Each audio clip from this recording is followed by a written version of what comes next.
Muy buen día para cada uno de ustedes. Nuevamente les damos una cordial bienvenida a este espacio que es el estudio de nuestra lección de escuela sabática. Hoy jueves 27 de agosto del 2015, nuestra lección lleva por título El decreto de Jerusalén. Para comenzar, vamos a pedir la dirección de nuestro Padre Celestial a través de una oración. Oremos. Padre nuestro, alabado y bendito sea su santo nombre. Gracias le damos, Señor, porque nuevamente nos tiene en este medio para compartir su santa palabra. Rogamos que usted sea nuestro director y que sea su nombre ensalzado, Padre bendito, que su Espíritu Santo more en nuestros corazones, en nuestras mentes, y que todo lo que hagamos en este lugar sea únicamente para honra y gloria suya. Bendiga a todas las personas que nos escuchan y permita por favor que su palabra no regrese vacía. Se lo suplicamos en el nombre de Jesús. Amén. Bien, el decreto de Jerusalén es nuestro estudio de hoy y recordando que la lección número 9 nos está hablando de Pedro y los gentiles. Ya vimos quién es Pedro, quién fue Pedro, quiénes eran los gentiles o quiénes son los gentiles en esta parte de la historia. Y entonces ayer analizamos una parte importante con este gran apóstol Pedro. Él tenía una mentalidad diferente a lo que Dios quería de él, de su vida espiritual. Él tendría que trabajar mucho en su vida para una transformación. Sin embargo, Dios en su infinita misericordia hizo planes para que la transformación de Pedro fuera de una manera rápida y efectiva, ¿verdad? Él lo llevó al campo misionero y allí lo fue moldeando. Y entonces, cuando Pedro ya estaba siendo transformado, se presentó otro pequeño detalle, ya que el éxito que había tenido su misión con los gentiles, pues realmente comenzó a cuestionar la mente de los judíos. En ese entonces, pues la iglesia, se puede decir, de ese tiempo, tenía una creencia distinta a lo que Dios había implementado en sus principios, en sus leyes, en sus normas, en su palabra. Sin embargo, en este punto del comentario de nuestra lección o de nuestro estudio, podemos comprender que cuando Pablo ya entra en este círculo de misioneros, pues aquí viene otra experiencia de cómo Dios llamó a este hombre creyendo que estaba haciendo lo correcto y estaba persiguiendo a los hijos fieles de Dios. Entonces nosotros podemos comprender aquí cómo Dios puede alcanzar los corazones que están dispuestos a ser transformados, no importa los defectos que tenga. Saulo era un perseguidor de cristianos y sin embargo Dios lo alcanzó y Dios lo llamó a su servicio. No solo le predicó su palabra, sino que lo llamó a servirle.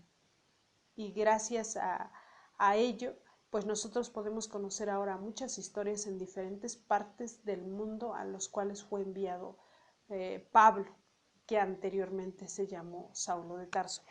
Y Pablo había comprendido la palabra de Dios con exactitud, porque era un hombre entregado, era un hombre perseverante, era un hombre que no se sentaba a escuchar, él investigaba, él estudiaba, él escudriñaba y oraba.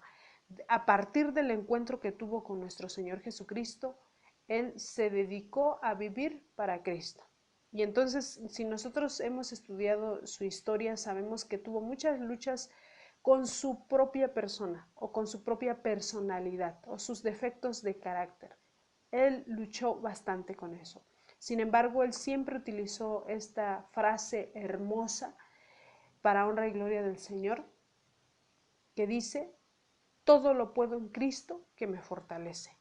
Y Pablo había comprendido el mensaje que Dios tenía para con él y el mensaje que Dios quería que él llevara a las personas que estaban necesitadas de nuestro Señor Jesucristo. Pablo hace una comparación en el libro de Romanos, capítulo 11, verso 17, con lo que sucede con los gentiles cuando están siendo evangelizados, cuando están siendo doctrinados y llevados a la iglesia. Y dice: Pues si alguna de las ramas fueran desgajadas, y tú, siendo olivo silvestre, has sido injertado en lugar de ellas, y has sido hecho participante de la raíz y de la rica savia del olivo, no te jactes contra las ramas, y si te jactas, sabe que no sustentas tú a la raíz, sino la raíz a ti. Vemos cómo Pablo busca una forma la cual enseña o transmite el mensaje de Dios de una manera que nadie puede poner un pretexto que no entendió, que dijo. Porque pone unos ejemplos tan sencillos y dice, ¿cómo de un árbol si se cae una rama o si se troza una rama o si se rompe una rama de allí y se separa, ese espacio que tiene, si llega una rama de un olivo silvestre, que era un comparativo que él hacía con los gentiles o con las personas que estaban lejos de Dios, y se injerta en lugar de la que se cayó, en lugar de la que se rompió, en lugar de la que se separó del tallo. Pues inmediatamente se hace partícipe de la savia de esa raíz. Y entonces dice, pero tú no te jactes de las ramas que abandonaron esa raíz, porque debes de tener en cuenta que tú no eres la raíz, sino que la raíz es la que te nutre a ti. ¿Y quién es la raíz? Nuestro Señor Jesucristo, nuestro Padre Celestial. Entonces, si nosotros ocupamos el lugar de esas ramas que se cayeron, de esas ramas que se desprendieron de ese tallo, pues debemos de agradecer a Dios, porque realmente Él, su amor tan infinito, tan grande, pues no nos separó, ¿verdad? Nosotros no somos judíos de nacimiento, sin embargo nos sentimos parte del pueblo de Israel espiritual por fe. Y es algo que en este caso pues se estaba tratando de enseñar, o Pablo estaba tratando de que toda la gente que escuchara el mensaje comprendiera realmente la condición de cada uno, que no importaba de dónde veníamos, de qué ciudad éramos, si éramos gentiles, si éramos judíos, si éramos samaritanos, pues del pueblo, ciudad o país que fuéramos, no importaba. Lo único que importaba era la savia que correría dentro de nosotros. Y si nosotros fuimos injertados a un buen árbol de olivo, pues entonces nosotros debíamos de manifestar esa nutrición que estábamos recibiendo de ese árbol. No de jactarnos ni de sacar conclusiones incorrectas, sino debiéramos de aceptar que somos parte de ese árbol y debiéramos de estar agradecidos que Dios nos tomó en cuenta y nos injertó a esas ramas que se cayeron. Así que en esta lección vamos a comprender por qué se titula el decreto de Jerusalén. Bueno, ayer mencionábamos un poquito sobre este asunto de cuando los judíos se enteraron, ¿verdad?, de que los hermanos, dice la palabra de Dios en el libro de Hechos capítulo 11, se enteraron de que Pedro estaba predicando a los gentiles. Ellos comenzaron a cuestionarse cuando vieron que muchos gentiles estaban aceptando la palabra de Dios, y ahora cómo ellos se van a reunir con nosotros. Ellos no tienen derecho, ellos no tienen esa libertad de venir y entrar en nuestra iglesia, en nuestra sinagoga. Sin embargo, esto pues no solo causa un conflicto interno, sino que cuando ya lo externan, comienzan a ver los líderes de ese entonces, de la iglesia, vieron que había la necesidad de hablar con respecto a este tema. Entonces comenzaron a debatir, porque ahora el tema principal por el cual se emitía juicio era la circuncisión. Y entonces nuestro Señor Jesucristo ya había venido a cambiar eso, no porque no sirviera, en su momento fue útil, porque fue un mandato divino. Sin embargo, nuestro Señor Jesucristo cuando viene a esta tierra, nos enseña y nos deja un testimonio de amor. Nos corrige, pero nos dice que no debemos de vivir bajo yugos, sino por eso dice, amarás. En lugar de repetirnos los 10 mandamientos tal cual nos los hemos aprendido, ahora nos dice, estos 10 mandamientos los vamos a resumir en 2 grandes mandamientos. ¿Y cuál es uno? Es el primero, amarás al Señor tu Dios con toda tu mente, con todas tus fuerzas, con todo tu corazón, con todo tu ser, y a tu prójimo como a ti mismo. Y él dice, y esto encierran los 10 mandamientos. O sea, no quiere decir que los abolió, como muchos piensan, que ya se abolieron, pero si realmente fueran estos mandamientos, hubiesen sido abolidos, hubiesen sido borrados, hubiesen sido quitados, bueno, pues entonces, ¿por qué hoy es un delito matar? ¿Por qué es un delito robar? ¿Por qué? Porque son delitos. Sabemos que las leyes de nuestro país en el que nos encontremos de alguna manera se rige por las normas que vienen implementadas en las Sagradas Escrituras. Si esto ya no funciona, ¿por qué nuestro país, en donde vivimos, nuestra ciudad en donde vivimos, se rige por ciertas leyes que no van a cambiar nunca, ¿verdad? Entonces, así podemos comprender que lo que nuestro Señor Jesucristo quiso dar a entender es que sí vamos a guardar los mandamientos, los primeros 4 mandamientos que son para agradar a Dios, pero por amor, no porque se nos haya impuesto. Y vamos a guardar los otros 6 que son para nuestros prójimos o son para el hombre, pero por amor también, no porque sea algo que debemos hacer a fuerza, que tengamos que hacer, sino que algo que consideremos que debemos hacer por amor, por gratitud, por lo que le quiera llamar usted, pero tiene que hacerlo consciente de que es algo que no es una carga que tengamos que llevar. Y entonces en este momento se discutía sobre la circuncisión, que para ellos, pues ellos lo practicaban y querían que los gentiles que se iban uniendo a las filas cristianas, se puede decir, a la iglesia, pues también tomaran parte de este rito que en algún momento se practicaba sin excusa ni pretexto. Así que los gentiles que se habían convertido al cristianismo, lo que querían los judíos es que se sometieran a ser circuncidados, y no solo eso, sino que ahora guardaran todas las leyes ceremoniales que los judíos guardaban en ese entonces. Los judíos guardaron en sus corazones las leyes ceremoniales, pero no comprendieron el gran amor de Dios para guardar y observar las leyes principales que fueron escritas con el dedo de Dios y que no son la ley de Moisés, es la ley de Dios porque existe desde el principio. Es una norma de vida para que nos lleve a los pies de nuestro Señor Jesucristo. Los 10 mandamientos no deben de ser una carga, son una luz que nos van a decir en dónde nos estamos equivocando para no perder el camino correcto. Lo que el concilio pretendía hacer es tomar una decisión por la cual ya dejaran de discutir este tema. Y entonces, estando ellos debatiendo, Pedro se levanta y dice, miren hermanos, yo en el nombre del Señor les digo que escuchen mis palabras.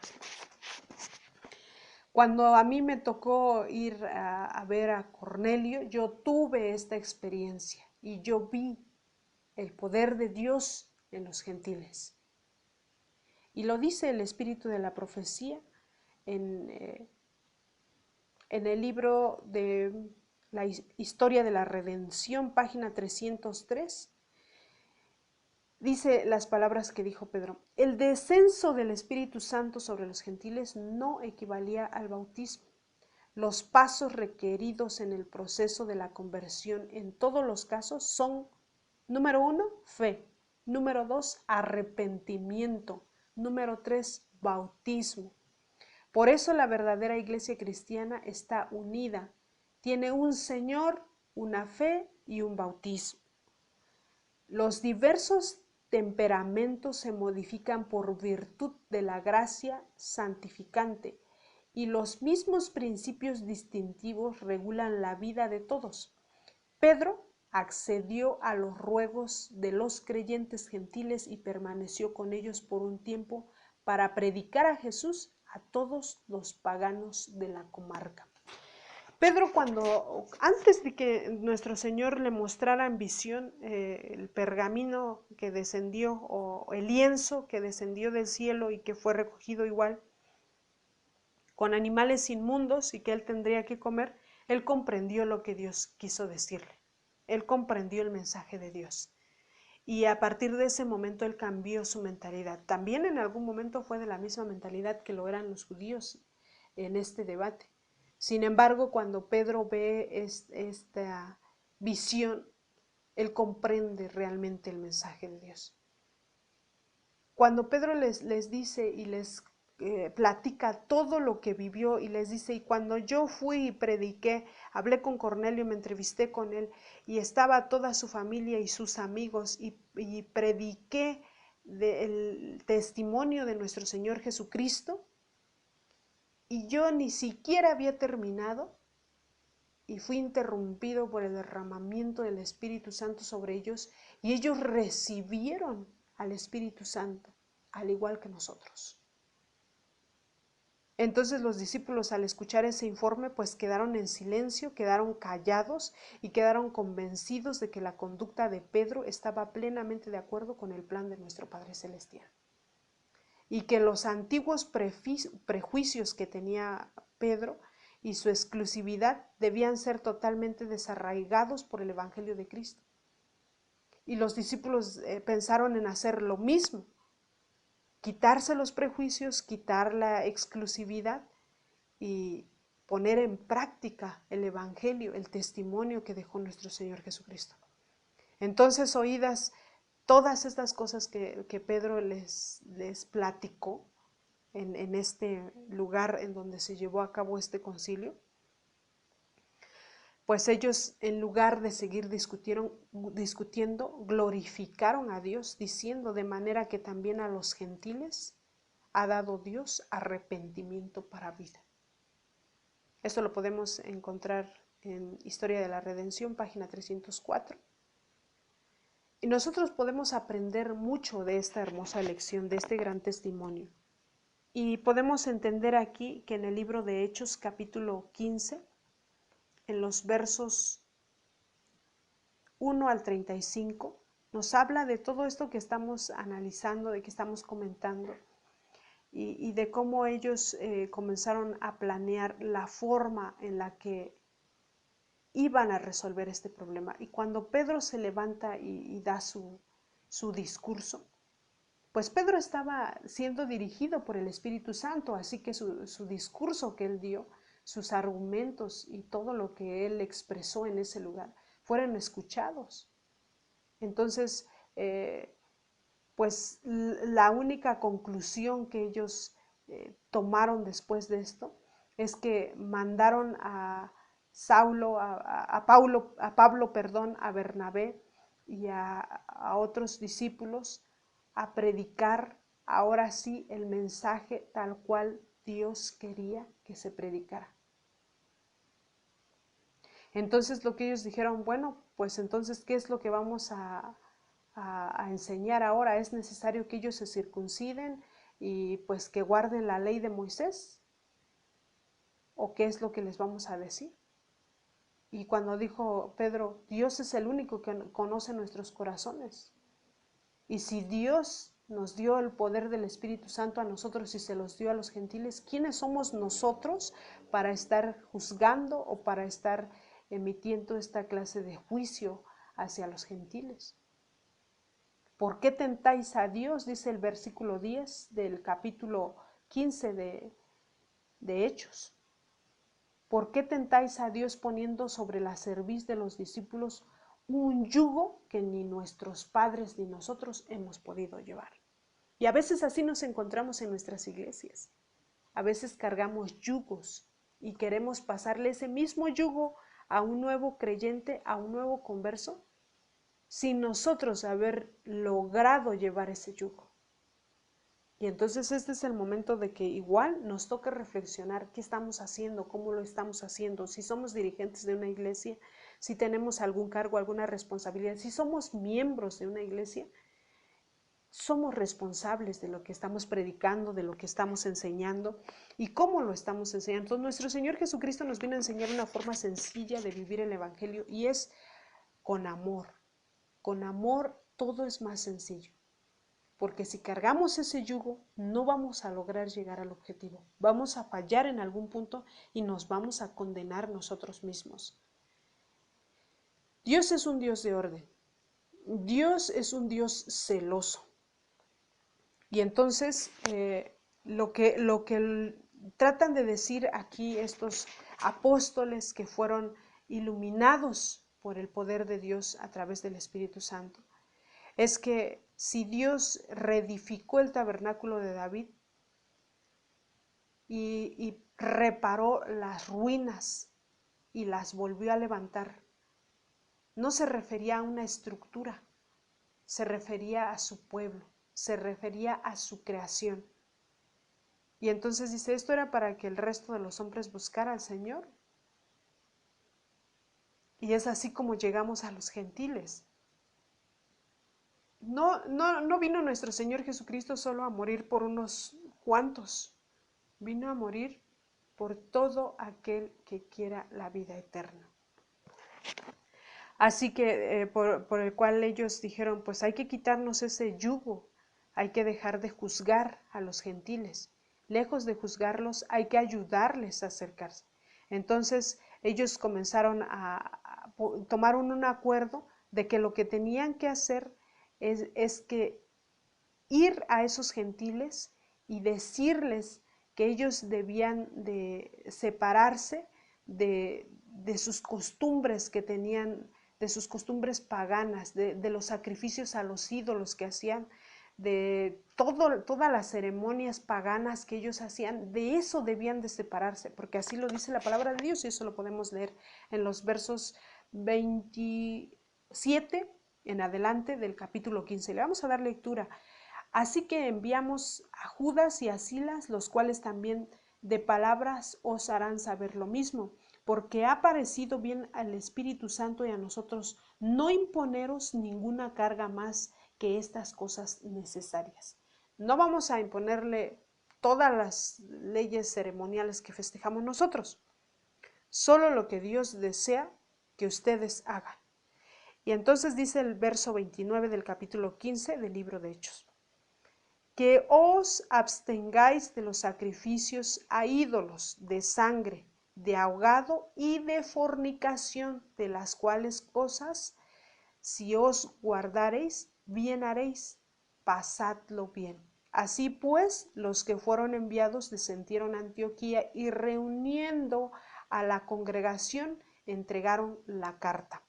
Esta carta fue la que se hizo, o este es el decreto que se habla de Jerusalén, porque esta fue la carta, este fue el decreto que salió de allí para ir nuevamente a los gentiles que ya estaban convertidos, que de hecho ya estaba la iglesia formada, porque recordemos que se estaba predicando el evangelio y el Espíritu Santo estaba haciendo su trabajo, y entonces los corazones estaban siendo convertidos en ese momento. Entonces vamos a quitarnos de todas las leyes que tenemos, vamos a hacer la voluntad de Dios. Tampoco dijeron, no, hay que dejarlos que sigan con sus ídolos, que sigan con sus rituales, que sigan en fornicación, que sigan, porque eso es ofensa a Dios. ¿Qué es lo que debemos de cambiar? Debemos de cambiar cosas que solo nos ofenden a nosotros. No pongamos yugos, y los yugos que nosotros pongamos son cosas a veces que solo nos ofenden a nosotros como humanos.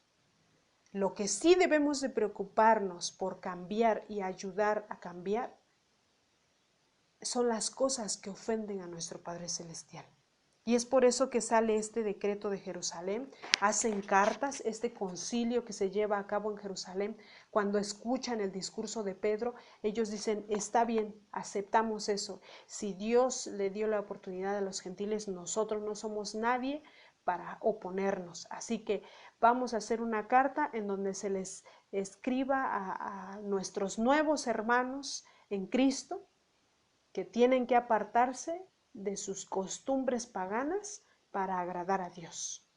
Y que no importa si no son circuncidados y no importa si no guardan todas las leyes ceremoniales que nosotros guardamos, no importa. Lo que importa es que ellos agraden a Dios.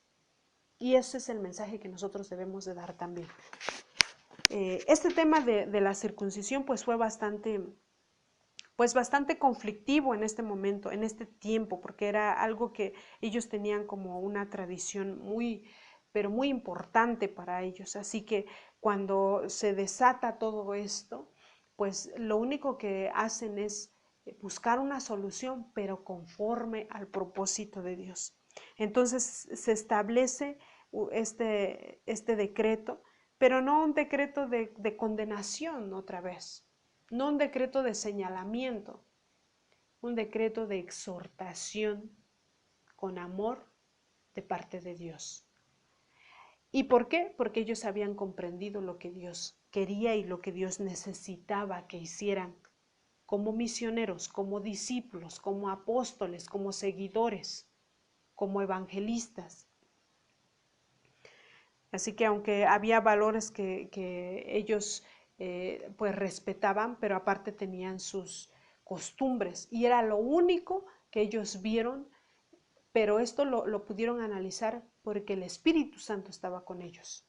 Y entonces por eso ellos deciden pues establecer un modelo en el cual deben de regirse la iglesia para que pueda seguir adelante y pueda seguir creciendo, lejos de estancarla o lejos de truncar ese crecimiento, pues ellos buscaron una forma de cómo solucionar este problema que se había suscitado. Y entonces mandan estas cartas, mandan a los apóstoles. Y podemos leer el libro de Hechos, es un libro hermoso, el cual nos puede ayudar a reforzar nuestros conocimientos, a transformar nuestra vida, porque es palabra de Dios. Y nos puede ayudar a comprender una problemática de ciertos prejuicios que aún seguimos teniendo hasta nuestros días. Y nosotros debemos de exhortarnos unos a otros con amor, sí. No debemos de apapacharnos con nuestro pecado, no, porque eso no está correcto. Entonces debemos de exhortarnos en amor, pero para agradar a Dios, no a los hombres, para agradar a Dios. Así que esta lección del día de hoy nos trae una bonita reflexión en la cual nosotros podemos entender, ¿verdad? Que si los discípulos en ese tiempo comprendieron lo que Dios hizo con los gentiles y aceptaron y dijeron, bueno, si Dios permitió esto, ¿quiénes somos nosotros? Así que ellos comenzaron a predicar el evangelio, exhortando a las personas a que dejaran sus ídolos, dejaran sus pecados como fornicación y todo lo que se veía en ese tiempo. Y bueno, se acercaran a Dios y guardaran sus mandamientos con amor y por amor, en gratitud a ese ser tan grande, tan misericordioso, que dio a su único hijo a morir por nosotros, y que no solo eso, sino que mandó un consolador para que no nos encontremos solos. Si nosotros queremos salir adelante, debemos de ir a Dios en oración y pedir que ese consolador haga esa transformación, haga ese cambio en nuestra mente y nuestro corazón, de tal manera que pregonemos un mensaje verdadero, un mensaje de verdad, así como lo dice la palabra de Dios, que demos ese mensaje verdadero para toda la gente, para toda nación, tribu, lengua y pueblo.